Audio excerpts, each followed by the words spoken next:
What's up, guys? Welcome to Pod and Play Season 3. This week's episode revolves around 2016's Doom from id Software. Joining me, as always, is Edward Varnell, Eddie V. Yes. The man, the time myth, to shoot some demons. the legend. So, oh, what we're gonna do everybody. here is we're gonna shoot some demons. We're gonna be playing some Doom. It's gonna be a good time. Turn the game volume. I wonder should I start a new? I'm starting. Should I start a new campaign? I'm starting a new campaign here. Okay, I'll do that too. So. Game slot 1. But I think for me, I'm going to do I'm Too Young to Die. Just been doing it easy because I already beat the game on normal. I think I'm probably gonna play on easy also, to be honest with you, just because like I want people to see the game, and I don't really feel like looking bad. So, you know what? I don't care. Did you beat this game? I played through most of it. I didn't beat it because something else grabbed my attention after I got it. So, I actually beat it because it showed my profile and it said like March 3rd of this year. Jeez. Oh, man. Well, I didn't buy Doom when it first came out. Like I actually got it when it was like $20. Yeah, I didn't get it right when it came out either. I think I got it. I think I ended up getting it for like my birthday that year or something. Yeah.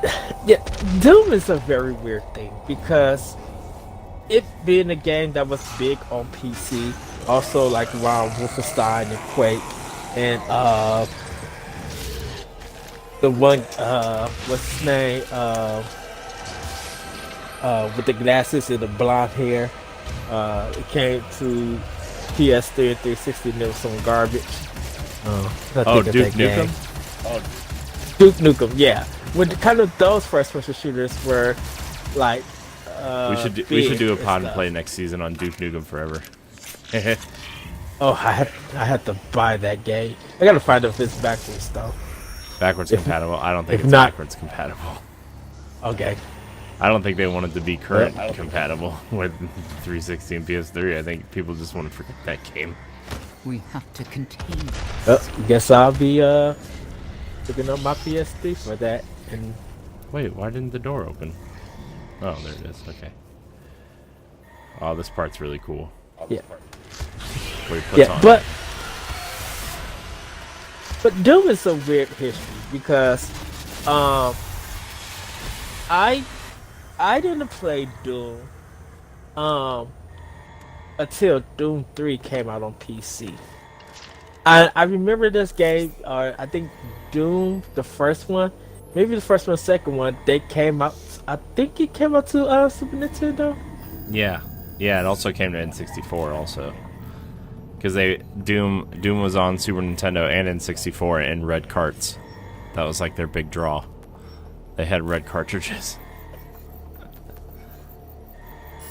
Oh, that is right. Oh, yeah. So, by the way, Doom for Super Nintendo at my local game store, it's like $70. Really? Yeah. I'm Dr. Samuel Hayden. I'm the head of this facility. Oh, I think we can work together and resolve this problem in a way that benefits us. That's what first person. Everybody, that's what first person shooters were basic.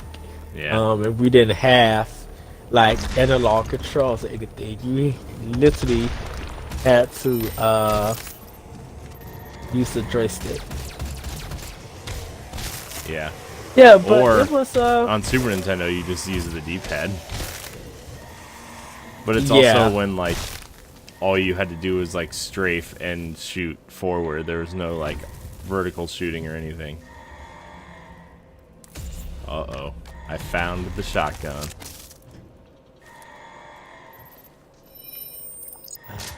Woohoo! Yeah, I might just try to blast at these levels. Yeah. Yeah, but yeah. Sorry, go ahead.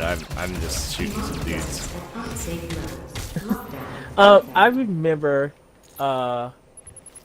playing Doom 3 and couldn't barely see anything. And I wasn't a PC player at all. But one of our employees um, at my old job let me borrow it. And then I installed it and played it and I'm just like, I don't know what the heck I'm doing. I can't see anything.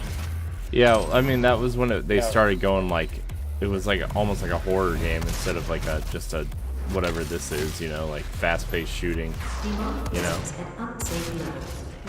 It wasn't like old Doom, and then they tried to make that movie with The Rock. Remember that movie? It had, yeah. It had The Rock and Carl Urban, and at the very end when he's chasing down The Rock, because The Rock plays the villain. Spoilers for the 2001 Doom movie. They go whatever they're doing on Mars, like the Doom virus is like a superhuman virus, and they're like the only two that can control it or whatever, because everybody else turns into monsters. And like it goes into that dumb first person mode when he's chasing the Rock through the game or through the movie. Yeah. It was bad. I didn't go see it. I didn't go see it either. I think I somehow I acquired the DVD. And I don't even remember why, because I wasn't like a huge Carl Urban fan. I wasn't a fan of The Rock like at the time, you know, because like he was a wrestler at the time, you know. He wasn't like the big movie star he is today. Right. So like, you know, it's just one of those things. But it's so weird though. So yeah, I wasn't a big Doom fan. I actually watched one of my Twitch friends play, and I was just like, I remember I started this game, but just didn't like get through it, because it's like when once I did kind of all the animations of their attacks and stuff, I'm like, okay, it's Doom. I guess it's just shooting. But then I stuck with it. I'm like, this game is pretty good, but it's kicking my tail. It's weird because it kicks my tail in the later half of the game compared to the first part, because I was just like, okay, I could run, move around, and have this just have this freedom of just killing, not really being worried about something, and having that old mentality that I can't. All I have to do is just sit back and let my health regenerate. Nope, it's not that. If you don't move and you don't continue shooting, you're dead. Yeah.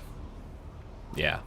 So that, I mean, this is like the first Doom game I ever like really started playing at all, you know. It's like I mean, we were so used to playing like Halo and Call of Duty and you know, other first person shooters at the time that it's like, well, yes. Well, that's how I started playing Doom, was like Halo, and that's not how you're supposed to play Doom. You're just supposed to keep moving and keep shooting and melee and all this other stuff, you know. So right. Let's see.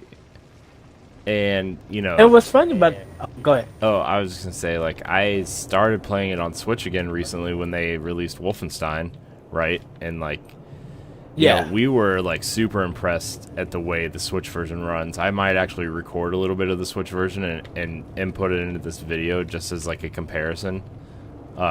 Just because, like, you know, for a Switch game, it looks really good.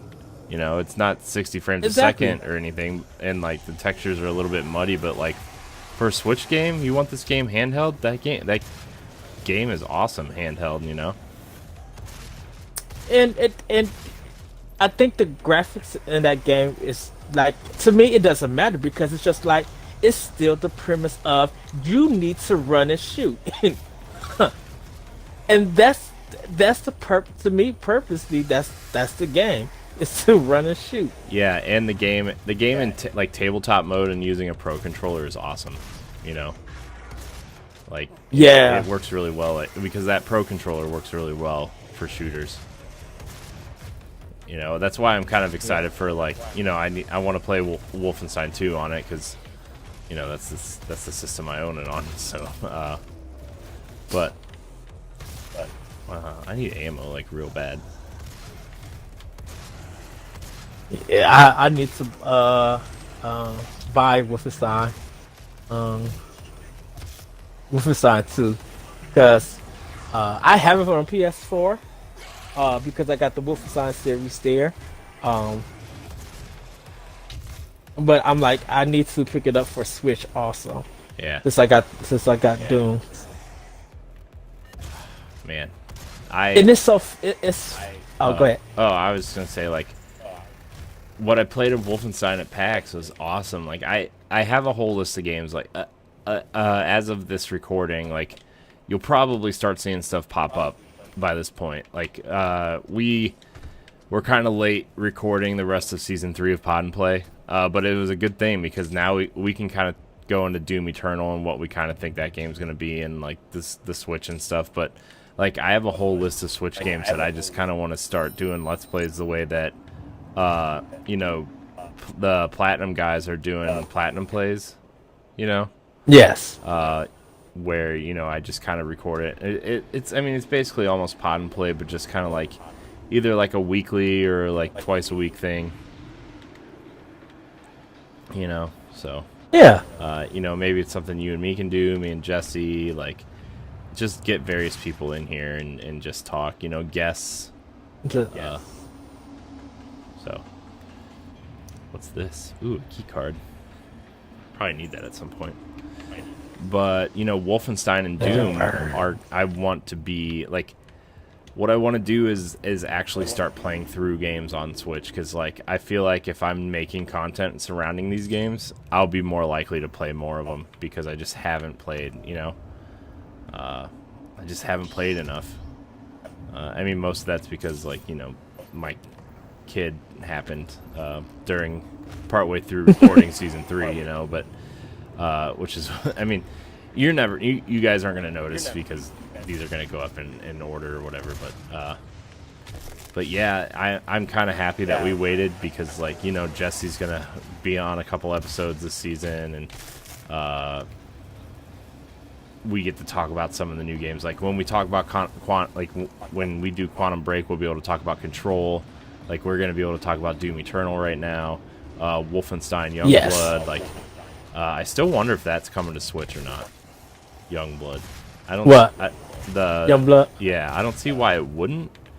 But at the same time, if they're focusing on Doom Eternal, I mean, it might be a late one. That depends on Wolfenstein Eternal. Not Wolfenstein Eternal. Wolfenstein Youngbloods is even in development yet. Yeah, I mean, it'll because come out. I bet it'll come out next year. It's probably been in development for a while. Honestly, they really should have shown some gameplay of that. Yeah. Yeah. Yeah, I mean, I agree with you. I think that game needs shown. I think it's cool. I like the concept of, like, co-op Wolfenstein, and that's something we'll be able to do on a later season of Pod and Play at some point. You know, right? But okay, this is where I got stuck. This is where I stopped playing on the Switch version, because I got stuck and I couldn't remember where to go, and I had to do something. All right. I don't remember a lot of this game from when I played it originally. So, yeah. Well, there's something about Bethesda at the time of this recording, because if you guys check out Nintendo Power Block, a past episode, and even Arsenal X a little bit, kind of touched is the most recent. Yes. Oh, I just jumped off a cliff. But by the time they watch, that was good content. But by the time they watch this, you guys could check that episode. Me and Corey kind of talked about Bethesda. You know, they're in a position now that they're getting a lot of recognition for some games, but it's mostly when they announce something for a Switch. You know, there's like just people being happy that those games are coming there. Yeah, I mean, like right now the big rumor is like Rage 2. They're looking into putting Rage 2, a big open world game, on Switch. Like, that's not going to be easy. You know, I mean, and that's Doom Eternal is going to be day and date, supposedly, right?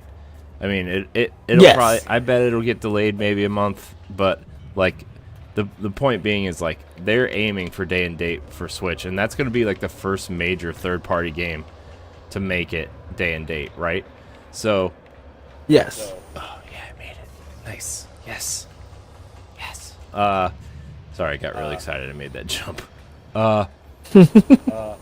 But if they're looking to put Rage 2, I think if they can put Rage 2, that's gonna be the second wave of game changers, right? Because putting Doom on this and Wolfenstein are game changers already, right?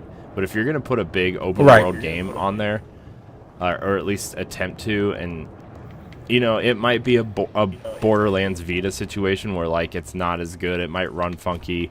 Some things have to be. What is this? Oh, the charge burst. Okay.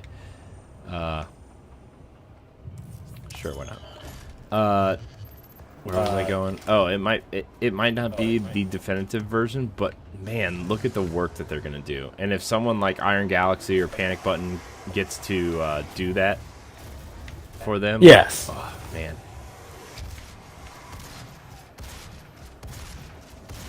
And I think Bethesda is probably looking at either of those two. Well, I mean, they have a great relationship with both because, you know, Panic Button did Wolfenstein and Doom, and Iron Galaxy did Skyrim for Switch, and I think they helped with Fallout Shelter, and I think they're helping with the card game. So. Legends, Elder Scrolls Legends. Legends. Yeah. Yeah.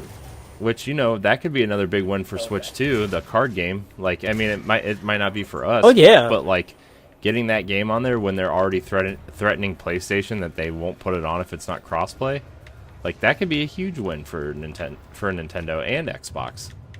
I mean, I'm sure a lot of people are going to play it on their phones or whatever, but still, you know, that's it. That's a big get.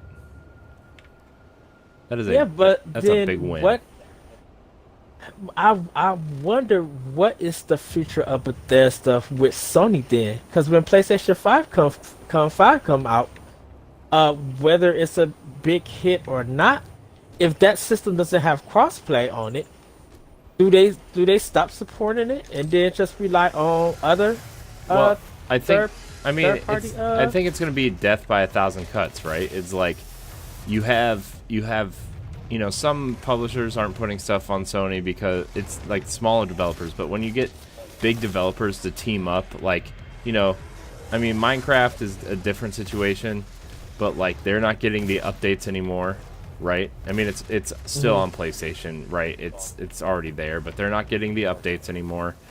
Bethesda not putting their biggest games on there, like if you start getting 1, 2, 3 big developers, then it's going to start adding up, right?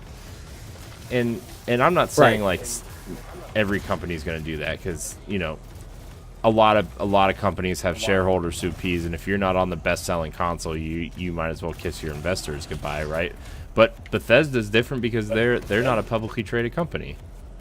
They are They are a private company. They hold their content near and dear to their chest. They want everything to be the way they want it to be, and it's good, right? And if you start getting companies like Bethesda or even someone like Ubisoft, right, where I know they're publicly traded, but they care a lot about crossplay also, right? They've been pushing for that for Rainbow Six Siege for a while.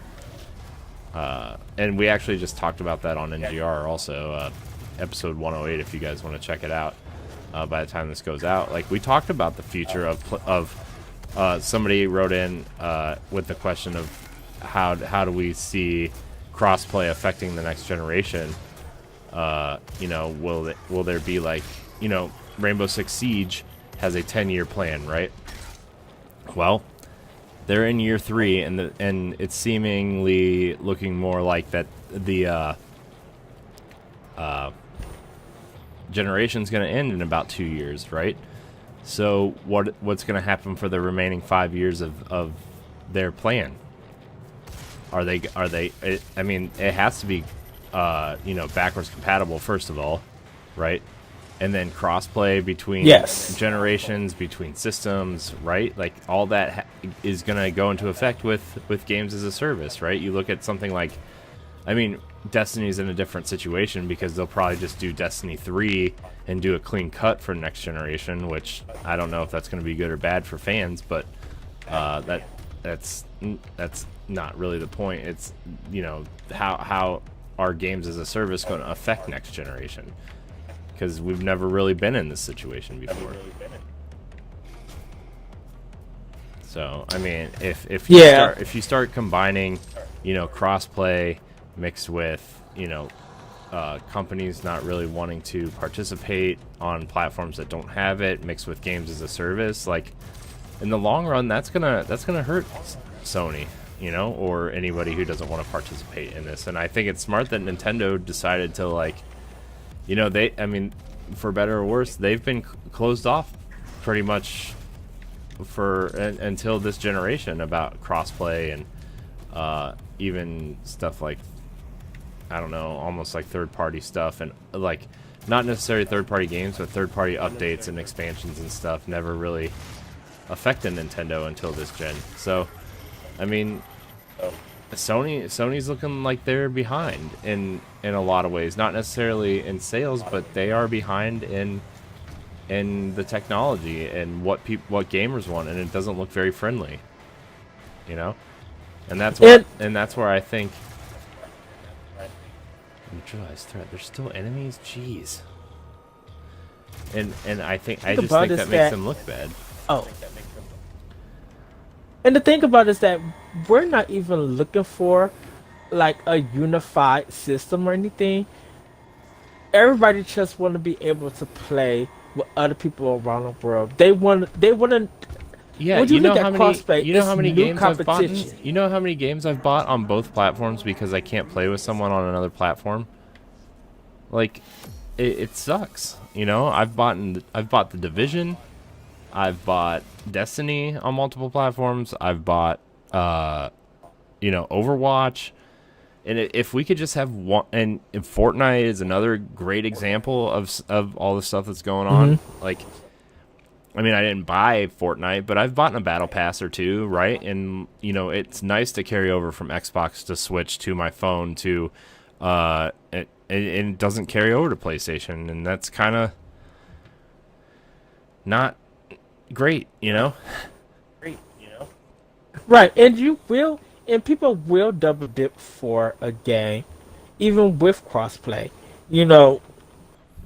If you want, so if you want the better experience, graphic wise, it may be frame rate wise or whatever. You might get it for Pro, and for X. Well, that's what we were talking about. Was like you look at Rainbow Six Siege was the example I was using on NGR, where like it's going to be backwards compatible. Xbox Scarlet players can play with Xbox One players if they choose to, right? All those options are are already available to Pro and Xbox One X users of, hey, do you prefer frame rate over resolution, that kind of stuff, right? Well, you can start adding those options in, similar to something like Gears of War does, where like, hey, it's crossplay with PC, but you know what they say about keyboard and mouse, right? Where keyboard and mouse usually dominates controller. Well, you can turn those options on and off in Gears of War. You can turn those options off in Halo and stuff like that. Well, I guess Halo's a bad example because it's not really on PC yet, but you know what I mean? Those options are already implemented, right, and those options can go deeper. Those options can go deeper in something like what is this? Oh, okay. Those options can go deeper when they're cross-play across generations, something like Rainbow Six Siege, where, yeah, okay, Scarlet will probably run Siege at 60 frames a second, but if you have friends still playing on Xbox One, you can have the option to play as a party, and those players are just going to have to understand that, maybe somebody with 60 frames a second has a small advantage over you. but you can still play with your friends, and that would be huge.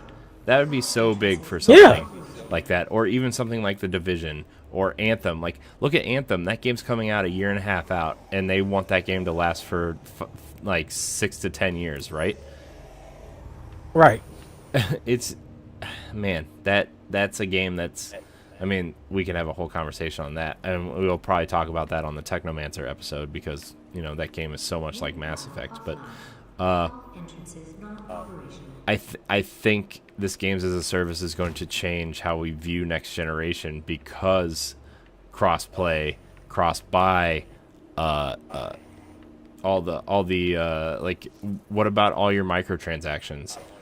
So something like Rainbow Six Siege, yeah, the Xbox One version will be backwards compatible on Scarlet, but you can also upgrade it. And I was talking about this from a marketing standpoint. The smart way to go would be like, if you already own this game, you can buy Rainbow Six the Generations Edition, where you can upgrade to the Xbox Scarlet version for $15, and you get some bonus perks for doing that, plus 60 frames a second and 4K, stuff like that, you know? And, Right. And, you know... Well, a lot of people might... Oh, what? Go ahead, sorry. A lot of people might expect that if that version came to Scarlet, that it should already be up to the 4K 60, you know, if they do that. So there might be some expectations, but I get what you say. Or it might be included in like a season pass type thing, where like, hey, if you buy the next season pass or whatever, you get all of those updates for free. Yeah. Or it comes along with that. Yeah, I would attach it to the next season pass. Yeah. Like the next update. Yeah, I mean, I'm not a marketing. I mean, I am a marketing guy, but I mean, I'm not like a marketing guy in terms of like the video game industry, where like, how do I get over there? I want to get up there. Where like, hey, you know, I don't know the decisions on how, you know, how do I make money versus pleasing the player, stuff like that. But like, I do know that they want to make money while also obeying the wishes of their fans, you know. So yes, I could see them doing something like that. So I mean, it's interesting. It's gonna be so fascinating to see like what they do and and how all this cross-gen, cross-buy, cross-play stuff is going to affect next gen. Well, I think it probably won't affect Nintendo that much. No, it probably due to the fact it probably won't, but it'll affect Sony if Microsoft doesn't play. Oh, it'll affect Sony if Microsoft plays nice and they still aren't. Like that's all it could take. That's all it could take to change momentum. That would be the next effect of you not selling systems. If you're keeping this attitude of you know, we're trying to protect the players and all of that, don't forget about protecting the players. Like, you haven't even taught people, like Nintendo has done a better job of showing the parental access about buying games that's M-rated and not for kids and stuff than Sony and Microsoft ever did. So why is the protecting kid issue an argument trying to be used for their actions? Like, no. Yeah, plus you can play with PC, which we know all the nicest people play on PC.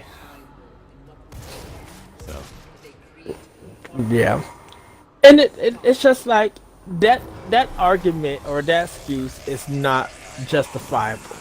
You know, I understand that you're trying to control the content, but everybody want crossplay for third-party games. They don't want crossplay for first-party. They don't need that. Well, they don't need it because it's not available on other platforms.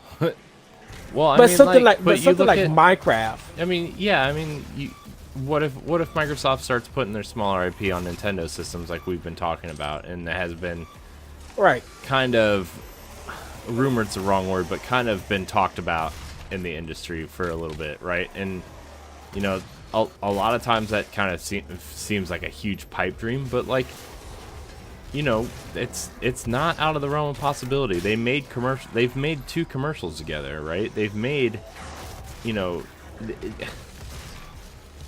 I mean, I don't know where I'm going with this. Like Major Nelson brings up Switch at least once a show on his show, right? And Phil Spencer brings up the Switch in every single interview he's in, you know, because he loves Nintendo, and like, you know, probably wouldn't be in the position he's in without Nintendo, similar to, you know, a lot of other people in the industry at this point, right? So, right. I don't know. I think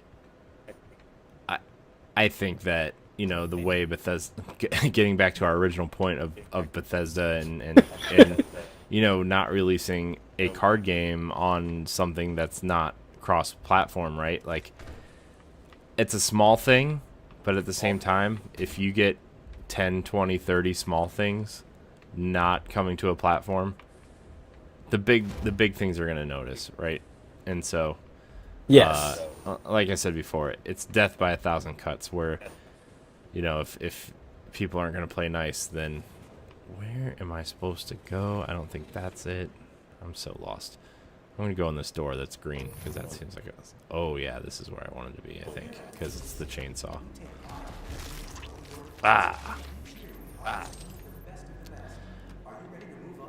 Let's view the tutorial Resource on the chainsaw. operations. X. Okay. Talk to your supervisor to see if you meet the requirements for this year's soul art. Let's saw some guys in half. Let's see what happens.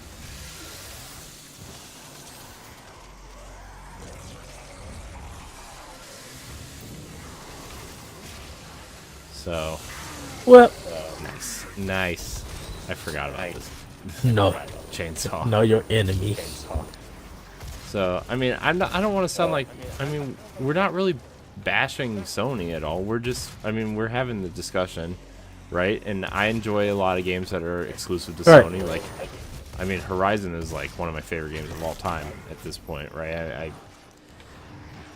I think about that game just as much as I think about Breath of the Wild, because those two games are, I mean, those games are so intricately tied to each other in terms of like when they were released and whatever. And comparisons will always be made between those games, but like Sony's first party stuff, a lot of it is good. You know, God of War was good.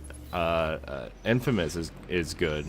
Even the launch Killzone was all right. You know, like they have good games. It's just like they went from being the gamers platform to cocky business in a matter of 4 or 5 years, because PlayStation 4 is doing so well, and this crossplay thing is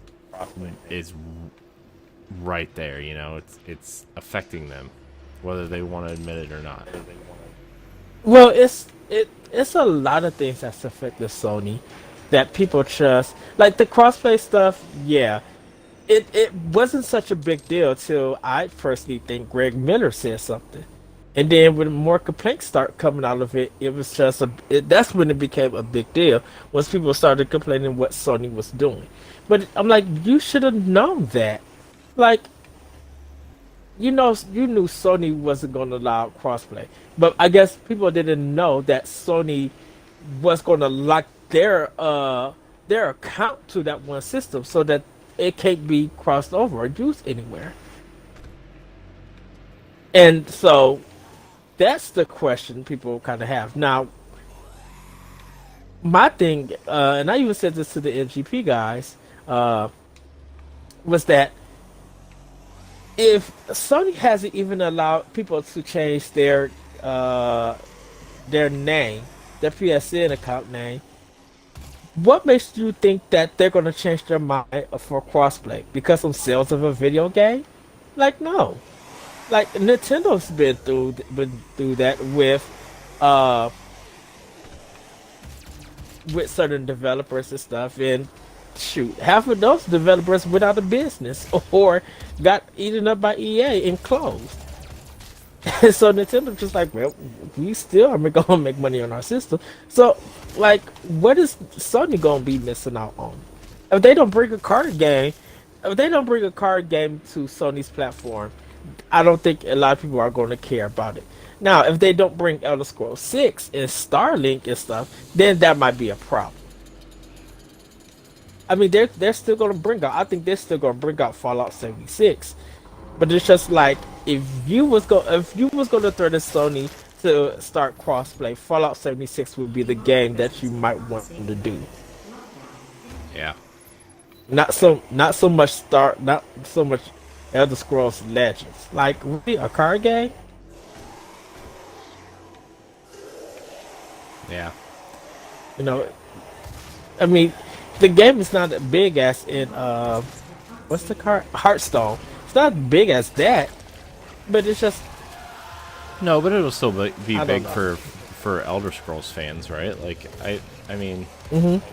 they've got great talent behind the card game. Like I'm not a huge card game guy, but like I recognize a good card game when I see one, right? Like Right. I'm sure Bethesda's spending the money to make a great card game, you know, like I don't think they want to be I think, you know, something like Hearthstone or Valve's Artifact card game that's coming out, like or Gwent even from The Witcher, like I think card games are for specific people, and I think Elder Scrolls fans are going to appreciate this. I mean, look at the Elder Scrolls Online. It's not the biggest online game, but it is I got an achievement. Nice.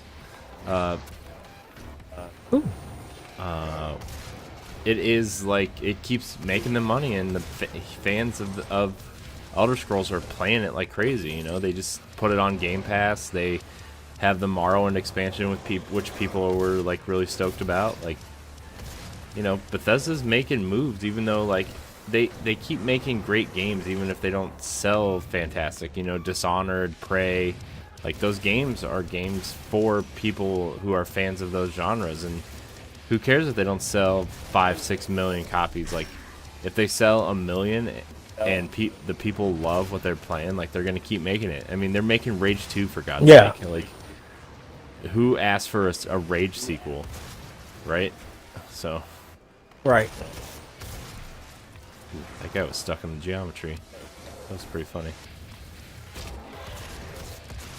Oh, jeez.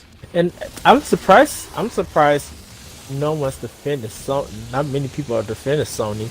No, I but think a lot of more people are just I think a lot of people are mad because of the Fortnite thing still. Like, even if you're not a fan of Fortnite, like, and it's not the fact that crossplay is the problem, it's the fact that you're being locked out of your Epic account on other platforms. You know? yes. Which is an awful decision.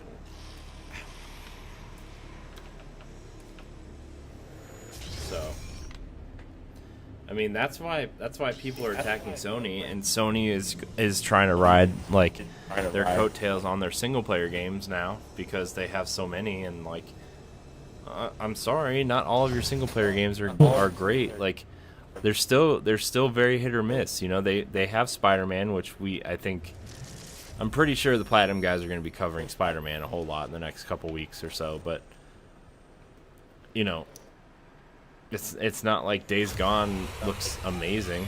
Like I don't think Days Gone is going to do well. I'm sorry, like it looks interesting, but it's not blowing anybody away, right?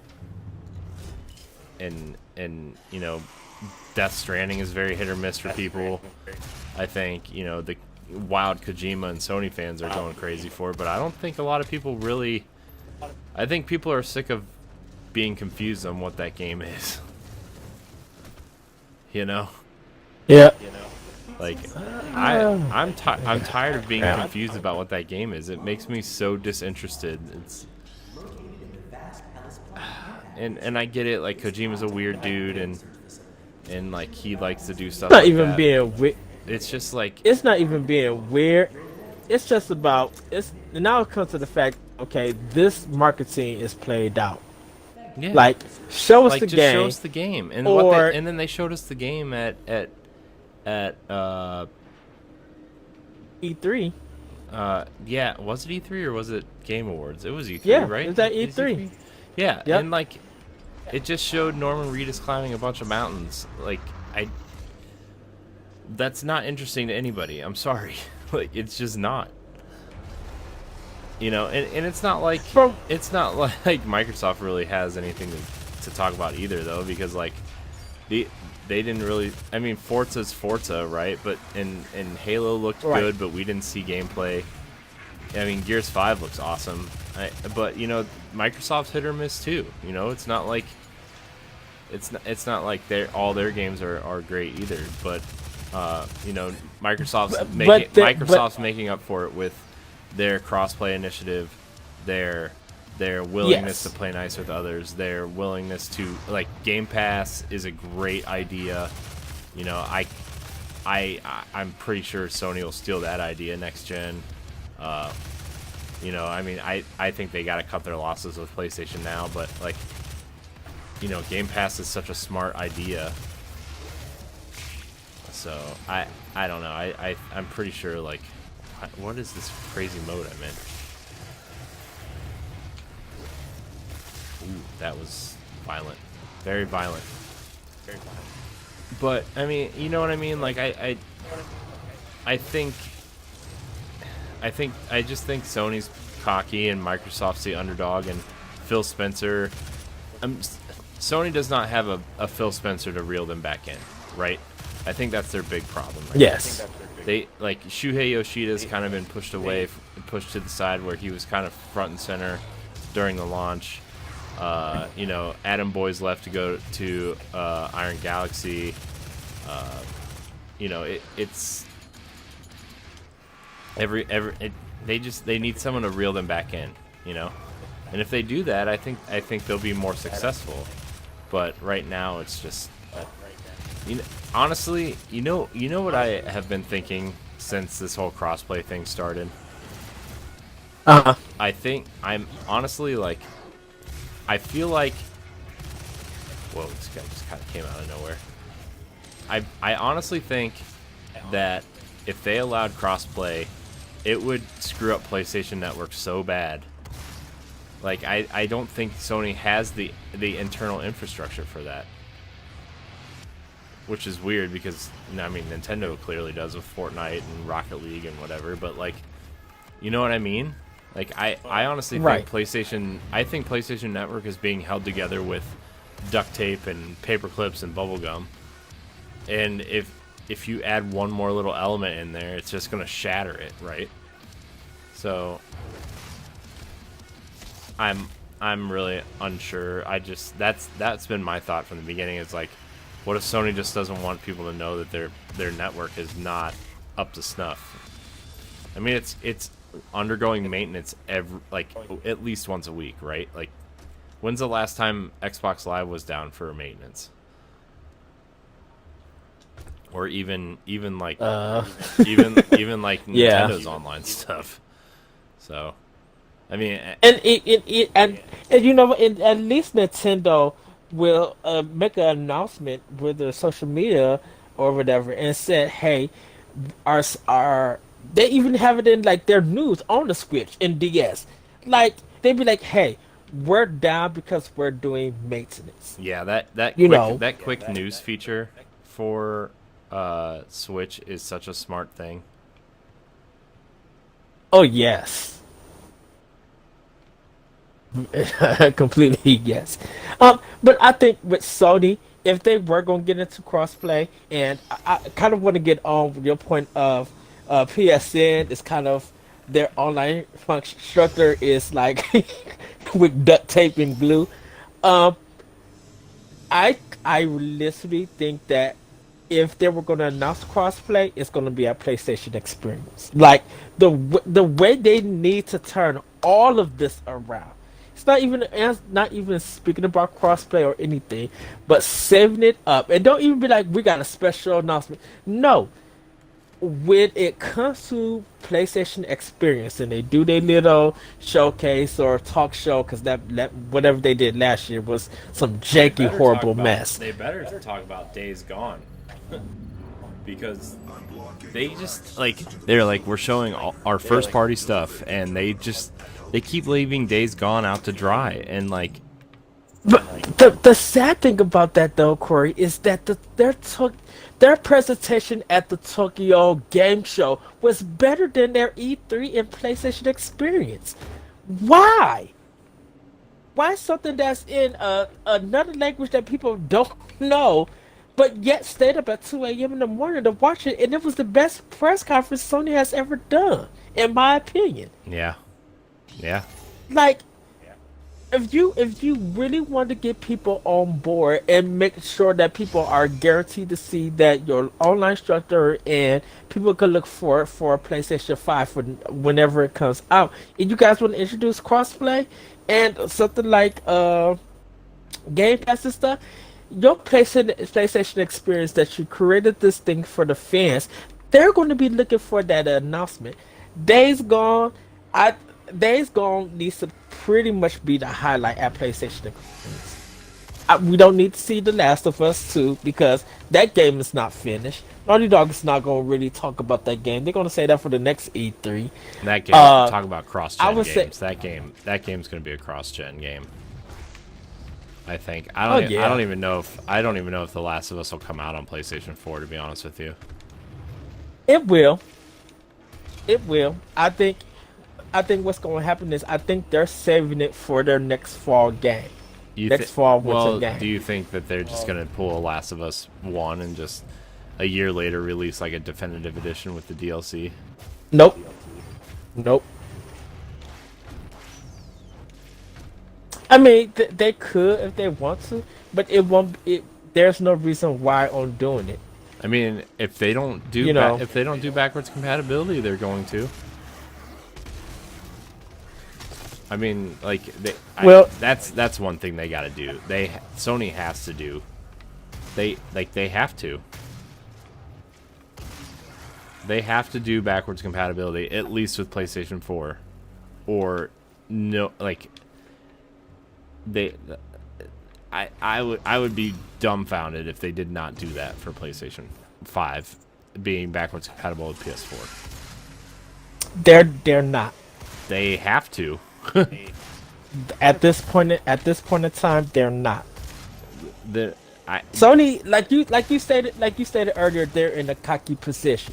So stuff that gamers expect and people want them to do, Sony in their minds just like, no, we're going to say no, and we're going to say no, and you're still going to buy our system and still talk about our games and buy it.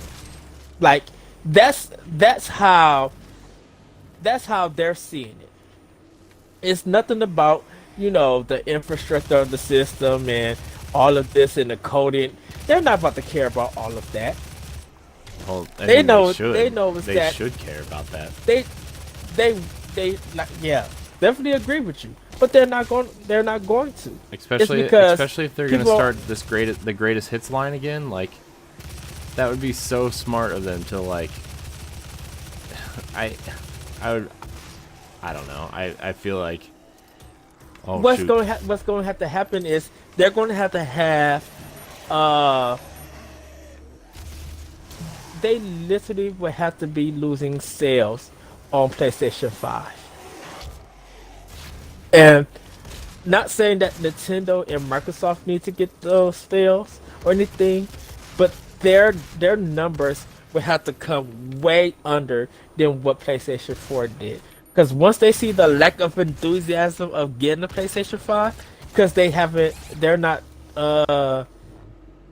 going to be able to play those games on their new system, that's going to have to happen. It's going to have to be like, well, we got the PlayStation 5, it's $400 and blah, blah. But if they things be like, yeah, PlayStation 5 came out and they only did 2.5 million sales in this first week, when let's say they shipped 10 million, that's going to be the problem, and that's going to hit Sony way harder than expected. Oh man, I just died. I blew myself up with the grenade. I mean, to be honest with you, I think in the long term, I think Nintendo's almost in the same position, right? Where like the Switch uses carts, so the next whatever comes after Switch, and I know this is a long way away, but like the next thing that comes out, like I don't know why Nintendo wouldn't just make the next thing backwards compatible either. But they've always been good about that with their handheld systems, you know, like, or even their like main systems, you know, like GameCube to Wii and then Wii to Wii U, like all those systems were backwards compatible.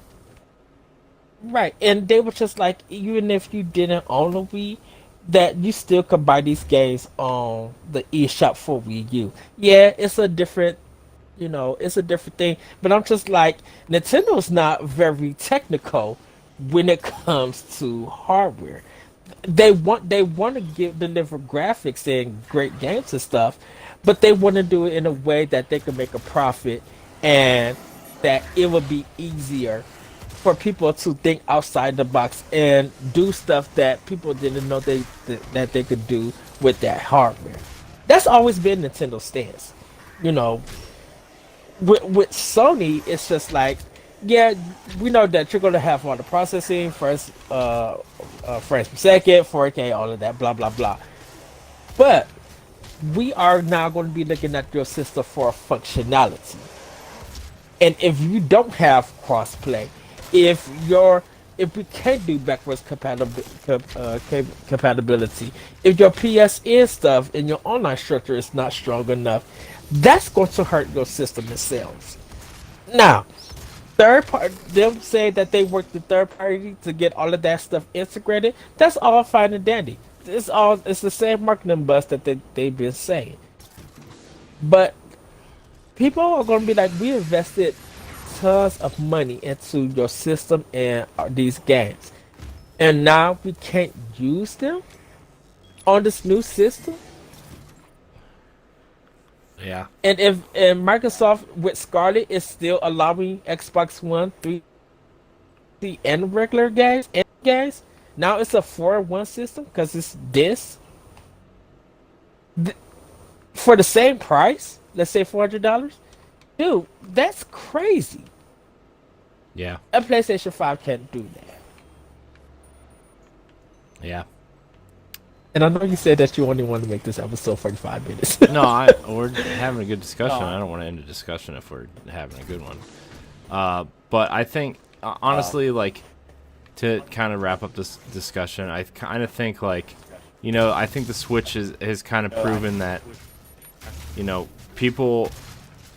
I think video games are kind of catching up to what movies and TV shows and Netflix did for TV shows and stuff, where like people prefer convenience over for the most part prefer convenience over what do you call it, quality, I guess, and not quality as in terms of like how good the games are or anything, but quality in terms of like graphics and frame rates and all that, right? Where like, look at Doom on Switch. It's sold over 1 million copies on Switch alone, right? Like, you could have the beefiest PC or an Xbox One X or a PS4 Pro and play that game in 4K, 60 frames a second, but it's sold over 1 million units on Switch because it's portable and it's convenient, right?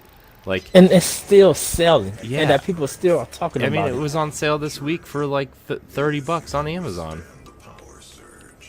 Like I think games are starting to hit to that point where like diminishing returns in terms of graphical prowess, like the things we're going to start seeing next gen is crossplay, is environmental, let's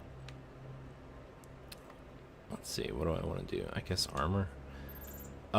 Environmental differences, like the crowd they showed in the Cyberpunk demo, or particle effects, stuff like that, enemies on screen, enemy AI. That's the stuff we're gonna start seeing, because look how good Doom looks already, right? We're playing it in I'm playing it on Xbox One X, so I mean, like, it already looks almost as good. And I'm playing on Slim. Yeah, like, it's gonna look as good as it's gonna look, but I feel like the things that matter now are getting to the point where yeah, you're going to need a Uplay account to play Rainbow Six Siege with your friends on other platforms, but you get to play with your friends on other platforms, right? You need that Epic account Right. for Fortnite. You're going to need Xbox Live you have to sign into Xbox Live on Minecraft to play, right?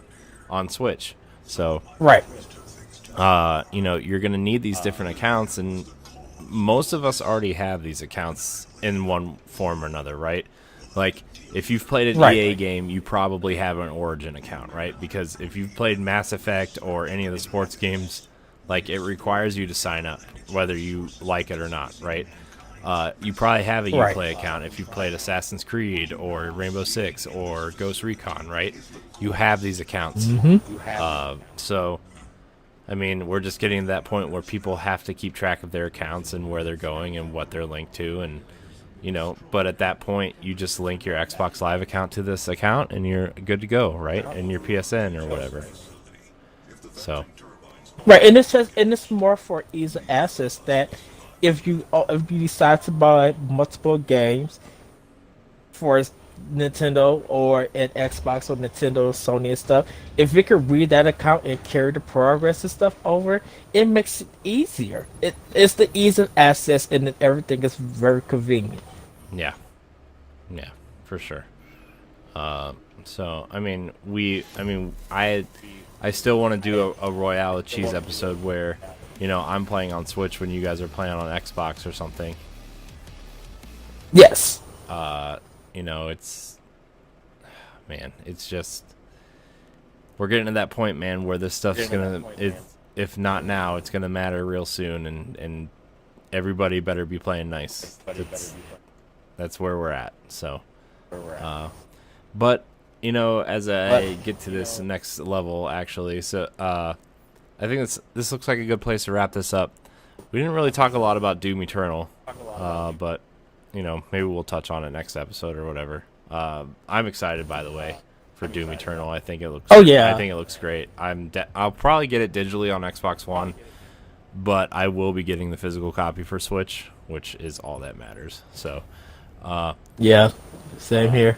yeah. So, are you excited for Doom Eternal? Real quick before we get out of Oh here. yes. Yeah.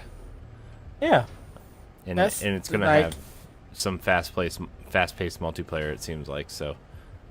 Which, by the way, that multiplayer on the Switch version, and I know it's in this version too, but it feels like Halo because Certain Affinity did it. But it's pretty good. I actually recommend trying it out if you can find a room at this point. But anyways, we're going to wrap up this episode. I want to thank you guys for watching Pod and Play. Remember, Pod and Play runs through mid-November here on NGR Radio and youtube.com/NGR Radio, NGRradio.com. Check out our family of shows, our family of podcasts, I should say. Nintendo Power Block, Nerds Gone Platinum, Arsenal X, and of course, Nerds Gone Rogue. Check out our Let's Play series, Royale with Cheese, where we mostly play Fortnite and PUBG, but we're going to be touching on other Battle Royale, what do you call it? Games, I guess. Even though there's not really a game anymore, it's more of a genre in a lot of things. But what's happening? Get out of here. Let me just buy some stuff.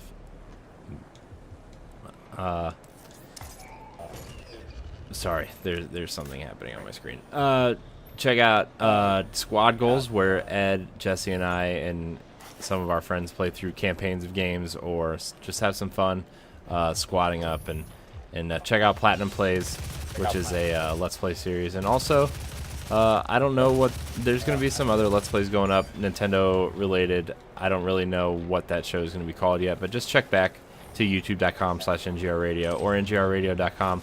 Like, subscribe, and share. Thanks, Ed. You can find Ed at That Retro Code on Twitter. You can find me at CoreyNHD86. Thank you guys so much for watching. We hope you enjoyed this. Doom is available on Xbox Game Pass. If you are a subscriber, you can download that right now. And also Rage 1. I actually suggest you check that game out because it's very flawed, but it's got some really good ideas in it. And I think, you're going to see a lot of that in Rage 2. So thank you guys so much for watching. Look, which reminds me, I still need to go to GameStop. But probably by the time you guys see this, I'm with the GameStop and bought Rage. Of course you did. For 360. Oh, man. Yeah. Don't worry about that third disc, Ed. That's all I'm going to say. Thank you guys so much for watching. Oh, boy. And until next time, we love you. Bye, everybody.